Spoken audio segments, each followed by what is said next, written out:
بسم اللہ الرحمن الرحیم۔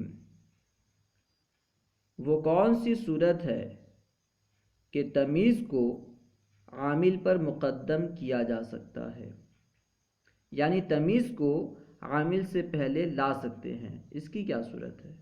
یوں تو پہلے عامل آتا ہے، اس کے بعد تمیز آتی ہے، لیکن ایک ایسی صورت ہے کہ تمیز کو عامل سے پہلے لا سکتے ہیں۔ وہ صورت یہ ہے کہ اگر تمیز کا عامل فعل متصرف ہو، اگر تمیز میں عمل کرنے والا فعل متصرف ہو تو اس صورت میں تمیز کو عامل سے پہلے لا سکتے ہیں۔ جیسے ایک مثال ہے ما کاد نفسنا بالفراق تطیب۔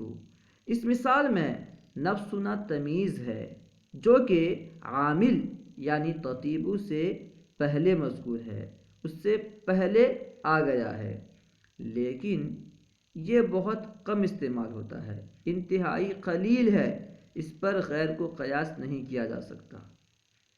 تمیز کا عامل اگر فعل متصرف ہو تو تمیز کو عامل سے پہلے لا سکتے ہیں، لیکن یہ بہت کم ہوتا ہے، اس لیے ہم دوسرے کو قیاس کر کے تمیز کو اس کے عامل سے پہلے نہیں لا سکتے، ٹھیک ہے؟ جہاں پہ اہل عرب استعمال کرتے ہوں، جس فعل سے پہلے اہل عرب اس کے تمیز کو لاتے ہوں، ہمیں وہیں پہ اکتفا کرنی چاہیے، اس سے زیادہ نہیں بننا چاہیے، ٹھیک ہے؟